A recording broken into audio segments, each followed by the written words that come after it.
হে আমার নবী, আসমান আর জমিনের মধ্যে যা কিছু আছে কোন জিনিসটাই আমার আল্লাহর কাছে গোপন নেই।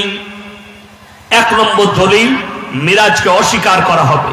দ্বিতীয় নম্বর, আল্লাহর হাবিব সাল্লাল্লাহু আলাইহি সাল্লামকে আল্লাহ যেটা ওহীর মাধ্যম দিয়ে জানিয়েছেন, সেই গায়েবটাই একমাত্র নবীজি জানতে পেরেছেন। নবীজি নিজে থেকে আলিমুল গায়ব ছিলেন না। এই মূর্খতা, এই অজ্ঞতা কোথা থেকে এলো?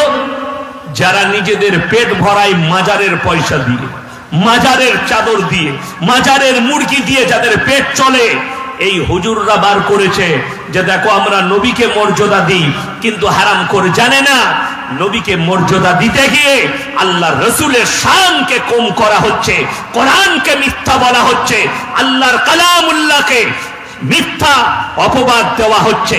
আল্লাহর কসম, কোরআন হচ্ছে সত্য কিতাব, ঠিক কিনা কথা বলেন? কোরআন সত্য কিতাব, কোরআনের মধ্যে বিন্দু মাত্র সন্দেহ নেই। কোরআন খুলুন, যাদের বাড়িতে মানে কোরআন আছে খুলবেন। সূরা ইউসুফ প্রথম পৃষ্ঠা, নাহনু নাকুসু আলাইকা আহসানাল কসাস বিমা আওহাইনা ইলাইকা হাযাল কুরআন ওয়া ইন কুনতা মিন ক্বাবলিহি লামিনাল গাফিলিন। হে আমার নবী বলো, পৃথিবীর মানুষকে বলে দাও, আমি তোমাকে ওহীর মাধ্যম দিয়ে ইউসুফ নবীর ঘটনা বৃত্তান্ত জানাচ্ছি। এরপর পূর্বে লামিনাল গাফিলিন, তুমি এই সম্পর্কে অবগত ছিলে না। আমি ওহীর মাধ্যম দিয়ে তোমার কাছে ইউসুফ নবীর ঘটনা জানালাম। যদি আল্লাহ নবী সাল্লাল্লাহু আলাইহি সাল্লাম গায়েব জানতেন, লামিনাল গাফিলিন শব্দ ব্যবহার হতো না, এখানে কোরআনটার প্রয়োজন হতো না। কোরআন হচ্ছে আল্লাহর হাবিবের, পৃথিবীর মানুষের অজানা কথাকে আল্লাহ ওহীর মাধ্যম দিয়ে পৌঁছে দিয়েছেন, জানিয়েছেন। জোরে বলুন সুবহানাল্লাহ। আমার মুসলমান ভাই, যারা গালি দিচ্ছে কয়েকদিন থেকে, তাদের অপারেশন কালকে হবে ইনশাআল্লাহ। আমার চ্যানেল খুলে যারা সাপোর্ট দিয়ে আছেন দেশ বিদেশ, যারা মনে করছেন এই পশ্চিম বাংলার ইয়াসিনী একমাত্র উলামায়ে দেওবন্দ যিনি গালি খাচ্ছেন, গালি দিচ্ছে, বাকি কেউ আমার পক্ষে মুখ খুলেনি, আমার দুঃখ নেই, প্রয়োজন নেই। আমি মৌলভী শওকতের বেটা একাই কাফি এই গুটকা করার জিলাপি হুজুরদের জন্য। আমি একাই কাফি, তোমরা ছুটে বেড়াও। এখন তো শুরু করেছি, তোমাদের চাদর খুলেছি, তোমাদের পোল খুলেছি। আল্লাহ যদি বাঁচিয়ে রাখে, এই মাজারের ব্যবসাগুলো ইনশাআল্লাহ বন্ধ করে ছাড়বো। যখন সকলে জোরে বলুন ইনশাআল্লাহ। এই মাজারের ব্যবসা বন্ধ হবে, মানুষকে ধোঁকা দিয়া বন্ধ হবে। আমি মৌলভী শওকতের বেটা বন্ধ করব। কিছু ছেলে, আমার আব্বাকে একটা মিডিয়াওয়ালা ফোন করেছে ফুরফুরা থেকে। আমার আব্বাজি নরম হয়ে গেছে, অসুস্থ মানুষ, আসবে দেখতে পাবেন। উনি 8 ঘন্টা 40 মিনিটের বেশি বলতে পারবেন না, আস্তে আস্তে কথা বলেন। সেই রব আমরা দেখিনি, এই হুজুররা দেখেছে উনার কি রব ছিল।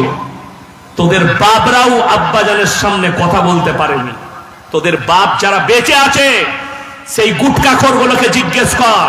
শওকত সাহেবের সামনে দাঁড়াবার ক্ষমতা ছিল না, গোলাম আহমদ মুর্তজা সাহেবের সামনে দাঁড়াবার ক্ষমতা ছিল না।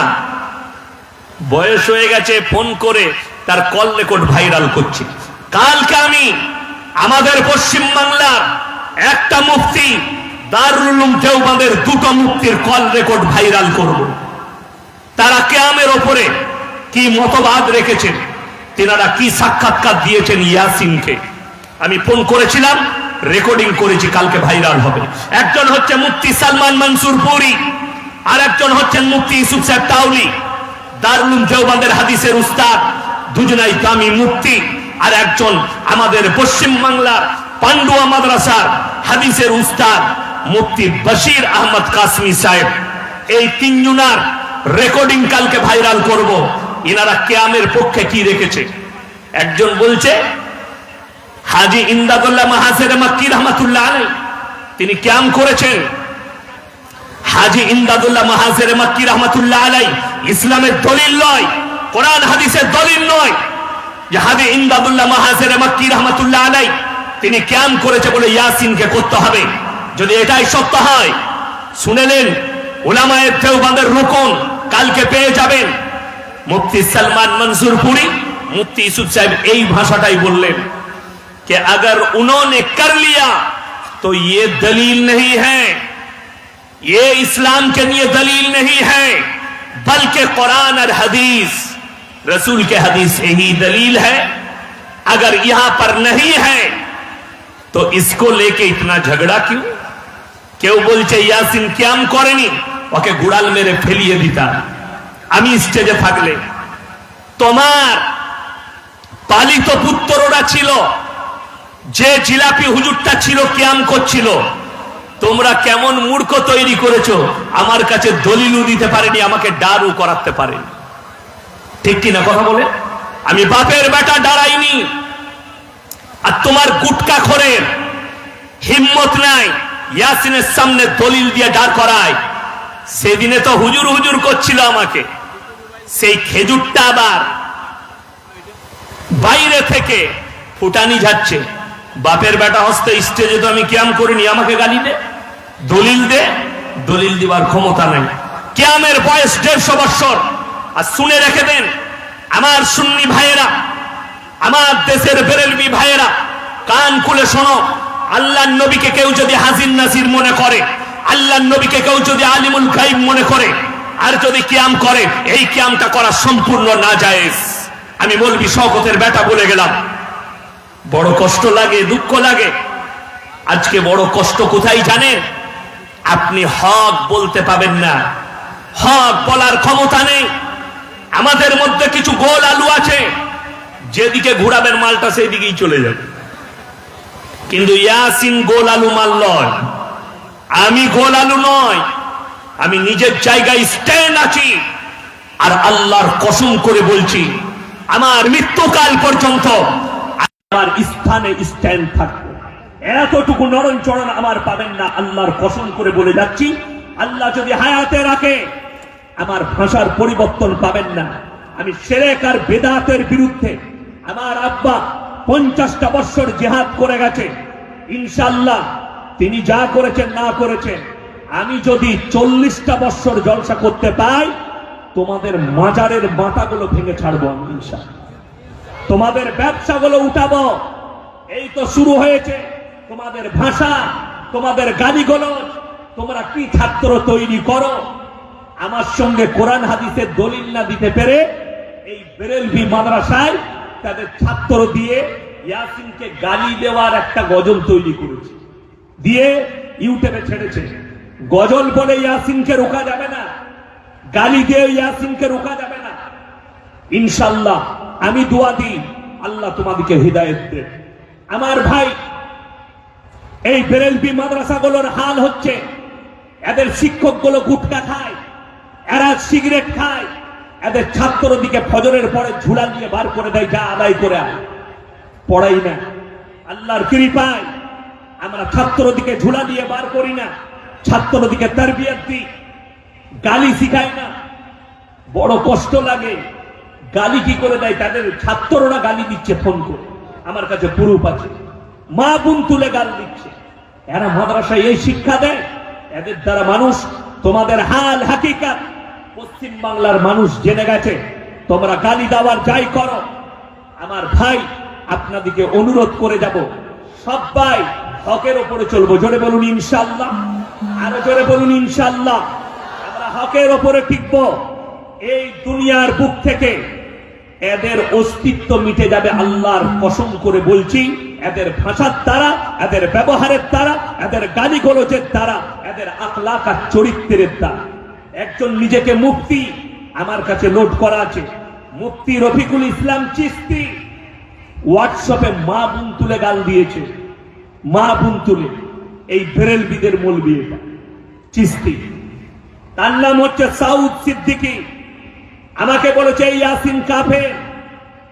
আমার আব্বার জন্য বলেছে মাথা খারাপ হয়েছে। আবে আমার বাপের চপ্পলে যা আছে, তোর 14 পুরুষের ব্রেনে সেটা না।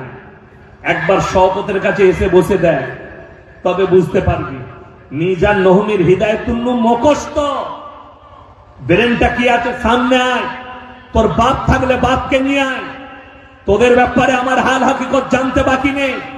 সাউদ সিদ্দিকী মাদ্রাসার মুখ দেখেনি, তুমি পীরের ছেলে পীর হয়েছ, আর তোমার বাপু মাদ্রাসার মুখ দেখেনি, তোমার বাপু পীরের ছেলে পীর হয়েছে।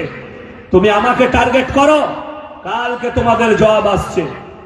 যারা দেওবন্দের সহায় দিচ্ছে, যারা হাজী ইমদাদুল্লাহ মুহাজির মক্কি রহমাতুল্লাহ আলাইহি কিতাবের দলিল দিচ্ছে, কিয়ামে তোমাদের জবাব কালকে আসছে। আমি আমার পশ্চিম বাংলার মুফতি নয়, ভালো করে শুনবেন আপনারা, দারুল উলুম দেওবন্দের মুফতি তারা, এবং ছোটখাটো শিক্ষক নয়, সবাই হাদিসের শিক্ষক। মুফতি সালমান মনসুর পুরী, তিনি হচ্ছেন আরশাদ মাদানী সাহেবের নিজের ভাগ্নে কারি উসমান সাহেবের পুত্র। বড় ইলম দিয়েছেন আল্লাহ, বড় যোগ্যতা দিয়েছেন। তিনার সাক্ষাৎকার মুফতি ইউসুফ সাহেব, অনেক কিতাবের মুসান্নিফ তিনি, দারুল উলুমের একজন যোগ্যতম মুফতি, তারও সাক্ষাৎকার আছে এবং আমারও এই বয়ান সেখানে থাকবে, আপনারা শুনবেন হক কি না হক কি। আর এরা দেওবন্দের দোহাই দিয়ে এই কিছু মৌলবি এরা ধোঁকা দিচ্ছে সমাজকে, অথচ দেওবন্দের রুকুন, অরিজিনাল দারুল উলুম দেওবন্দের রুকুন কিয়ামের পক্ষে নেই, কিয়ামের বিপক্ষে আছে।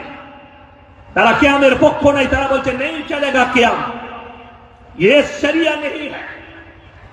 अगर उलमाए देवबंद का रुकुन, उलमाए देवबंद যদি কিয়ামকে জায়েজ করার দিত, দেওবন্দীদের মসজিদে কিয়াম হয় না কেন? কথাটা বুঝতে পারেননি? একটা দেওবন্দি মসজিদে কিয়াম হয় না। কষ্টের বিষয়, গালি গলজ দিবেন না, আমি আপনাদেরকে মানা করে যাচ্ছি। যারা আমাকে ভালোবাসেন, আমাকে মহব্বত করেন, আমার জলসা ফলো করেন, আপনারা কোন বেরেলি মৌলবি, কোন ফুরফুরার আলেমকে কমেন্টে গালি দিবেন না, আল্লাহ দেখতে পাচ্ছে। খালি দোয়া দিবেন আল্লাহ আপনাকে হিদায়াত দান করুক, এই ছাড়া কমেন্টে কিছু গালি গলজ করবেন না। এটা আমার তরফ থেকে অনুরোধ।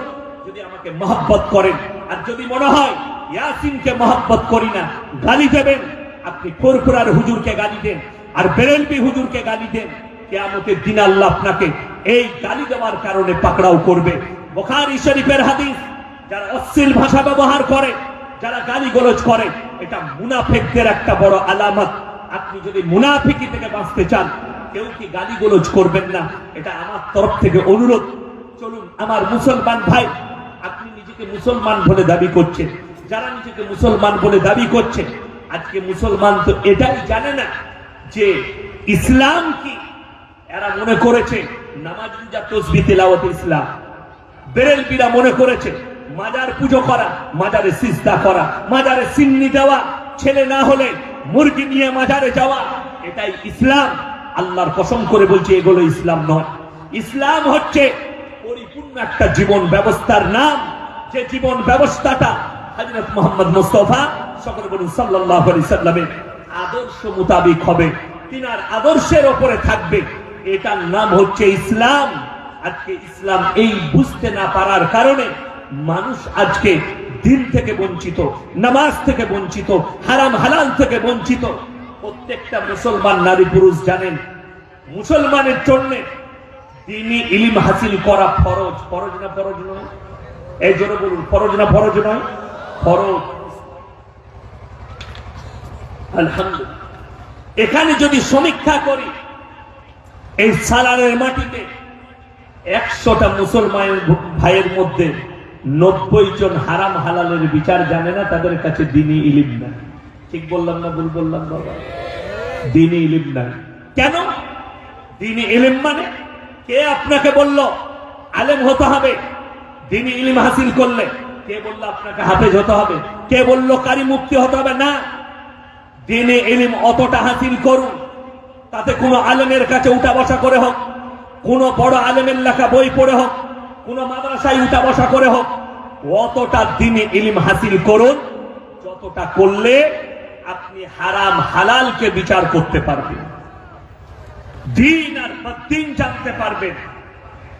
অতটা আপনাকে দ্বীনি ইলম হাসিল করতে হবে যতটা। আমার মুসলমান ভাই, আগে চলুন, আপনি যদি সালাদের বাজারে যান, কিংবা কোন রেস্টুরেন্টে যান, আপনি যখন খাবার খেতে যাবেন কি জিজ্ঞেস করবেন? বাবা ভাই মুরগিটা জবাই